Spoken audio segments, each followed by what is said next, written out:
When Paris was elementary school, junior high, she had a really good friend, and Bessie's. Paris was kind of the troublemaker in the two of them, but like the spunky one, and then this little girl gets diagnosed with leukemia.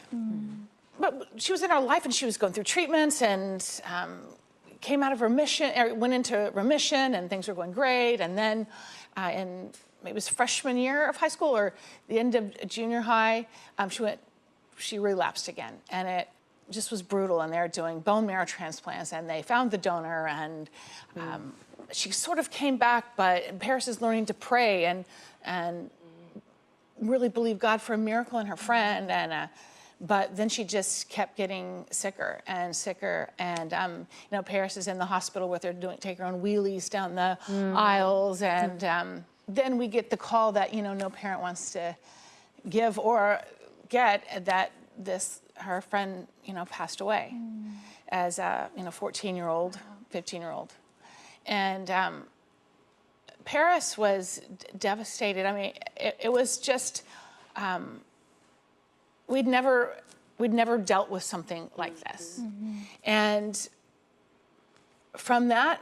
It's interesting, now looking back, I can see it was from that moment that my daughter, she's trying to process this, and she's angry at God, and why, and I prayed, and so I'm having as the parent to answer some of those questions about trusting God anyway, and that we don't win every battle, but we do win, all the stuff that we would say. But as a parent, I started watching my daughter from I think that was the trigger when I look back, like making some decisions that weren't great.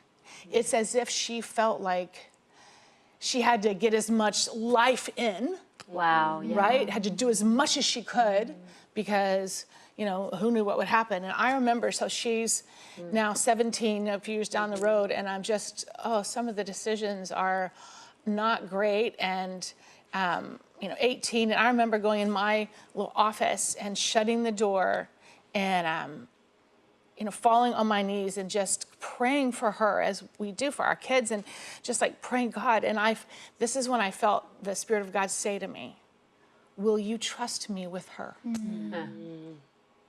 Oh. Yeah. Well, yeah. Gotta get the tissue out on that one. It's just like, will you trust me with her? And to me, that let me know that we weren't done yet, right? That there was going to be some stuff. And so then even, fast forward to some years, then she starts dating this guy who, now she's told some of this, so, it's, I can tell it, but. You won't get in trouble. Yeah, well, I might still, but anyway. She starts dating this guy who is not great for her, and it's not. And he put on a good show, but you knew. I know. And so then she just kind of pushes it and decides to get married. And so then we have this wedding, and I know this is not. Wow. But again, I think it's in her. It was this need to, okay, I got to get married early because it was just like all of that in her. And so then within 6 months that there's abuse. I mean, it's just gets very not good. And so then it ends.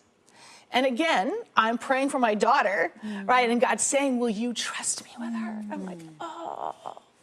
And then when this was all happening was also when Philip gets diagnosed with cancer. Wow. And so and our savings account gets stolen, which I've already told on here. So it's like all that, my daughter's in that really challenging marriage situation, and then all the battles are coming at us. And I just remember thinking, I got nothing, right? It's just like, how do I, count it all joy? That's what the Bible says. Right. Yeah. It's like, how do I do that? How do I do that when it feels like I couldn't get a win? Yeah. Right? There's so much coming at you, betrayals from people, and fighting for Philip's health and speaking life over him, and I just, I felt like God, they say that you're not given more than you can handle. I think, God, you think a lot of me, because like it challenged me in a couple things. So when I think about like counting it all joy, there was no ha-ha in here, right? We brought this jar into our kitchen, and we called it our gratitude jar. And every day we would write on a piece of paper something we're grateful for and put it in that jar. For days I would go in that kitchen. I know Philip brought the jar because he's the Christian, right? So, and I know that gonna look, right, to see if I put a piece in there.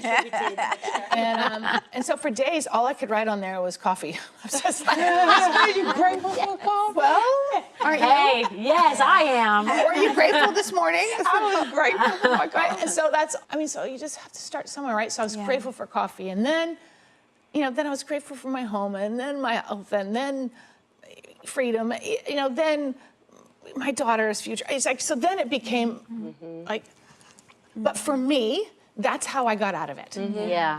It's just like when the battle was raging, and it was raging. So fighting for my daughter and my husband, and dealing with people who betrayed, like all the stuff that was going on. So the only way that I could find my feet and trust God through this was to be grateful for what he has done, and be grateful for who he is, right? Grateful that I am forgiven, and whatever it would be, I just put stuff on there. And so, I don't know how you deal with it when there's stuff that comes at you, but that was it for me. And so, to this day, it's still, you trust God with your family, right? You still have to trust God with them. Yeah. And now, now fast forward, she's married to a great guy and have a grandchild, and who's my favorite human. Amazing. But man, there were moments in there when I didn't see the end yet. Yeah. Right? Or I didn't see what was coming. And But that's the beauty in this whole faith walk. Yeah. Hi everybody, I hope you enjoyed this video. Subscribe today and you'll never miss a new upload. Thanks for being a part of our Better Together community.